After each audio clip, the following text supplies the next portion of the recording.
यहाँ पर जलवायु जो है वो अलग अलग देखने को मिलती है। तो यहाँ पर ए आंसर सही होगा। निम्नांकित क्षेत्रों में कौन सा क्षेत्र मानसून की अरब सागर शाखा से अधिक प्रभावित नहीं होता है? तो अरब सागर से देखिए आने वाला दक्षिण पश्चिम मानसून से पश्चिमी घाट प्रभावित होता है, दक्कन पठार भी प्रभावित होता है, मध्य प्रदेश भी प्रभावित होता है, पर छत्तीसगढ़ बेसिन को छूता हुआ निकलता है वो। तो इतना अधिक प्रभाव यहाँ पर देखने को नहीं मिलता है छत्तीसगढ़ बेसिन में। तो यहाँ पर डी आंसर। नेक्स्ट क्वेश्चन लेते हैं। भारत की सर्वाधिक वर्षा मुख्यतः प्राप्त होती है। तो भारत को देखिए सर्वाधिक वर्षा दक्षिण पश्चिम मानसून से प्राप्त होती है। हमने बात करी थी 90 से 92% देखिए वर्षा दक्षिण पश्चिम मानसून से भारत प्राप्त करता है। तो यहाँ पर सी आंसर। उत्तर पूर्वी मानसून से सबसे अधिक वर्षा प्राप्त करने वाला राज्य है।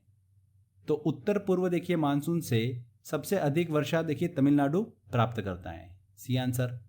भारतवर्ष में सर्वाधिक वर्षा क्षेत्र में होती है। किस क्षेत्र में होती है देखिए सर्वाधिक वर्षा? पश्चिमी घाट पर होती है, मेघालय में होती है, और उप हिमालय क्षेत्र जो कि हमने अरुणाचल प्रदेश का डिस्कस करा था, वहां पर सबसे अधिक वर्षा जो है वो देखने को मिलती है। तो ए आंसर बिल्कुल सही होगा। नेक्स्ट क्वेश्चन लेते हैं। निम्न में से भारत के किन क्षेत्रों में औसत 200 मिलीमीटर वर्षा होती है? देखिए फ्रेंड्स 200 मिलीमीटर मतलब 20 सेंटीमीटर। अगर आपको इसको सेंटीमीटर में कन्वर्ट करना है तो 20 सेंटीमीटर बनेगा। और 20 सेंटीमीटर वर्षा मतलब सबसे कम वर्षा कहां पर देखने को मिलती है? लद्दाख के क्षेत्र में। पश्चिमी राजस्थान और लद्दाख के क्षेत्र में देखिए हमको सबसे कम वर्षा देखने को मिलती है। तो उस हिसाब से यहाँ पर बी आंसर सही होगा। भारत के निम्नलिखित में से किस क्षेत्र में शीतकाल में वर्षा होती है? देखिए शीतकाल में वर्षा जो है वो भारत के देखिए उत्तर पश्चिम भाग पर देखने को मिलती है। किस कारण से? पश्चिमी विक्षोभ के कारण, वेस्टर्न डिस्टर्बेंस के कारण वर्षा देखने को मिलती है। इसमें एक अपवाद है, वो है तमिलनाडु। ठीक है, तो यहाँ पर उत्तर पश्चिमी भाग। A answer. तमिलनाडु में शरतकालीन वर्षा अधिकांशतः जिन कारणों से होती है वे हैं। तो तमिलनाडु में देखिए वर्षा देखने को मिलती है उत्तरी पूर्वी मानसून के कारण।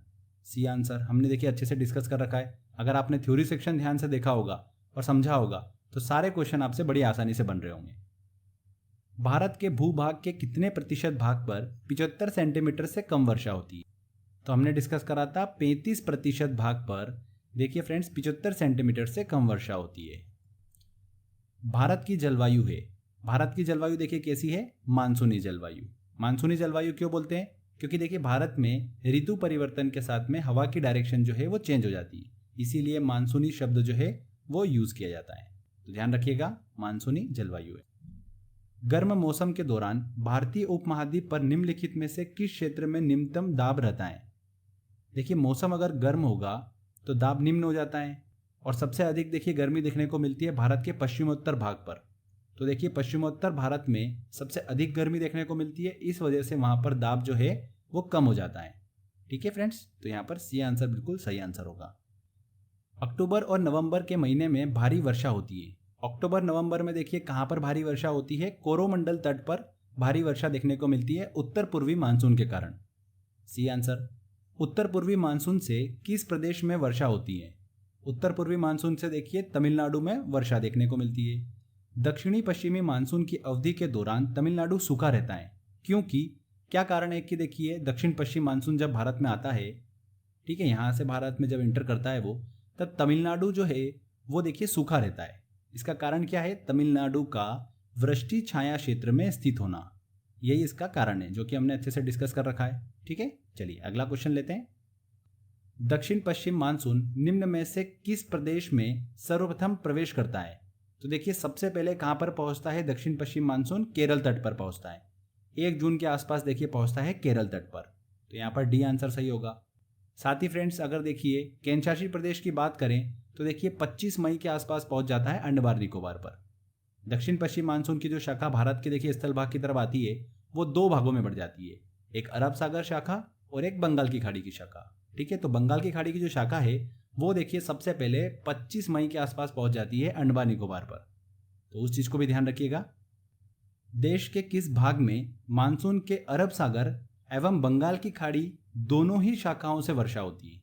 तो देश का ऐसा कौन सा भाग है जहां पर अरब सागर से आने वाले मानसून के कारण और जो बंगाल की खाड़ी से मानसून आ रहा है उन दोनों के कारण देखिए वर्षा देखने को मिलती है? तो वो स्थान है देखिए पंजाब। हमने देखिए इसको अच्छे से डिस्कस करा था फ्रेंड कि अरब सागर की देखिए तीसरी शाखा जो है वो कहाँ से एंटर करती है? सौराष्ट्र से एंटर करती है गुजरात के, और आगे बढ़ते हुए पंजाब तक पहुंचती है। और देखिए बंगाल की खाड़ी से आने वाले मानसून के साथ मिलकर जोरदार बारिश करती है पंजाब में। ठीक है, तो अरब सागर और बंगाल की खाड़ी दोनों ही शाखाओं से वर्षा देखने को मिलती है पंजाब में। वेरी वेरी इंपॉर्टेंट क्वेश्चन है। यदि भारत में कर्क रेखा के स्थान पर अगर विषुवत रेखा होती, विषुवत रेखा मतलब भूमध्य रेखा, इक्वेटर, तो वहां की जलवायु पर क्या प्रभाव पड़ता? देखिए फ्रेंड्स, आपको पता होगा इक्वेटर मतलब भूमध्य रेखा पर ताप जो होता है, टेम्परेचर जो होता है वो ज्यादा होता है। ठीक है, और हम बात कर रहे हैं कि भारत अगर देखिए इस भूमध्य रेखा पर स्थित होता, तो मतलब भारत में टेम्परेचर जो है वो ज्यादा होता तो प्रेशर कम होता। इस वजह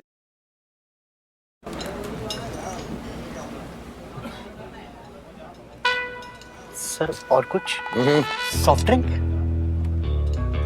बिरयानी के साथ सॉफ्ट ड्रिंक। वजह से देखिए भारत में अत्यधिक वर्षा देखने को मिलती, तो अधिक ताप होने की वजह से अधिक वर्षा देखने को मिलती भारत में। बी आंसर यहाँ पर बिल्कुल सही होगा। समझ में आया आपको? ये देखिए कॉन्सेप्ट पे बेस्ड क्वेश्चन है और काफी इंपॉर्टेंट क्वेश्चन भी है। चलिए अगला क्वेश्चन लेते हैं। पुणे में मुंबई से कम वर्षा होती है क्योंकि? तो पुणे की स्थिति फ्रेंड्स आप देखेंगे, बॉम्बे यहाँ पर पड़ता है, पुणे यहाँ पर पड़ता है, तो पुणे जो है ये देखिए दक्षिण पश्चिम मानसून के वृष्टि छाया क्षेत्र में पड़ता है। इस वजह से देखिए यहाँ पर कम वर्षा देखने को मिलती है और बॉम्बे में ज़्यादा देखने को मिलती है। तो यहाँ पर डी आंसर। दक्षिण पश्चिम मानसून काल में निम्नलिखित स्थानों में सबसे कम वर्षा कहाँ पर होती है?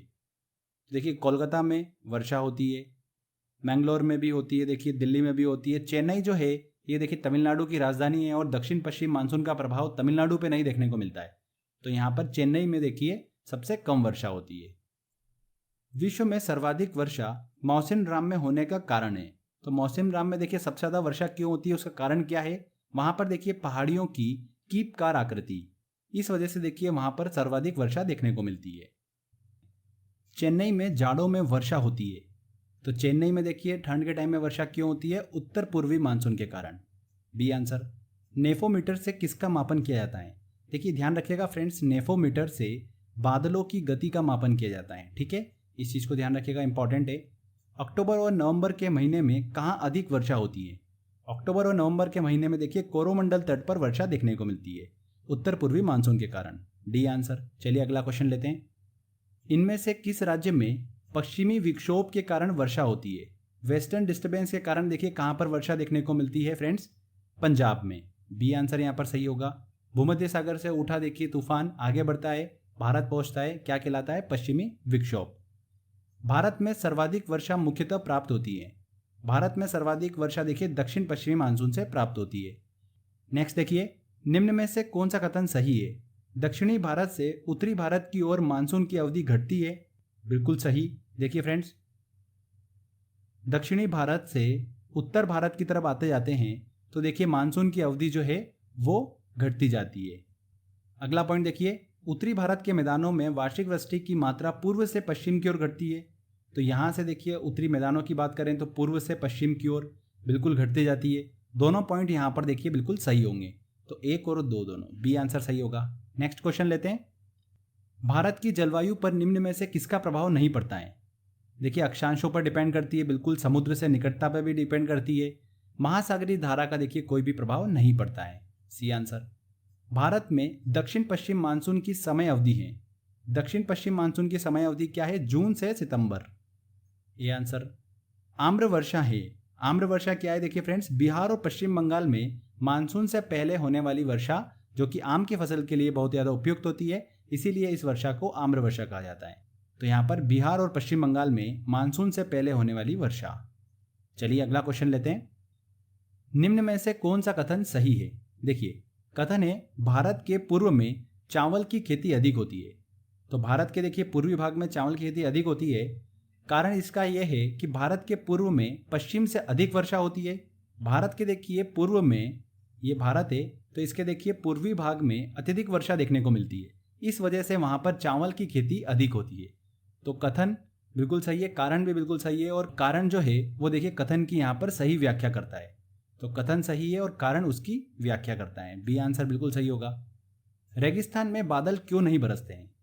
देखिए फ्रेंड्स, मैंने आपको बताया था कि मौसम राम में देखिए अत्यधिक वर्षा क्यों होती है, क्योंकि वहां पर कीपकार आकृति है पहाड़ों की, प्लस वहां पर आर्द्रता बहुत ज्यादा है। तो आर्द्रता अधिक होने के कारण, ह्यूमिडिटी अधिक होने के कारण वहां पर वर्षा जो है वो देखने को मिलती है। इसी के विपरीत अगर रेगिस्तान की बात करें तो वहां पर देखिए फ्रेंड्स, निम्न आर्द्रता के कारण बादल जो है वो नहीं बरसते हैं। ठीक है, इस चीज को ध्यान रखिएगा। सी आंसर यहाँ पर बिल्कुल सही होगा। तो फ्रेंड्स यहाँ पर देखिए हमारे जलवायु से रिलेटेड सारे क्वेश्चंस कंप्लीट होते हैं। आई होप आपने सारे क्वेश्चन बड़ी आसानी से सॉल्व कर लिए होंगे। एग्जाम में देखिए भारत की जलवायु से रिलेटेड क्वेश्चन बनेगा, आपका कभी भी क्वेश्चन गलत नहीं होगा। जितने क्वेश्चंस मैंने कराए अगर आपने उसे अच्छे से सॉल्व कर लिया तो कभी भी आपका क्वेश्चन इससे बाहर नहीं जाएगा। तो फ्रेंड्स आज की बस इस वीडियो में इतना ही था। अगर आपको वीडियो अच्छा लगा है तो प्लीज़ वीडियो को लाइक करिए, शेयर करिए और कमेंट करके जरूर बताइएगा कि वीडियो कैसा लगा। अगर आपने अभी तक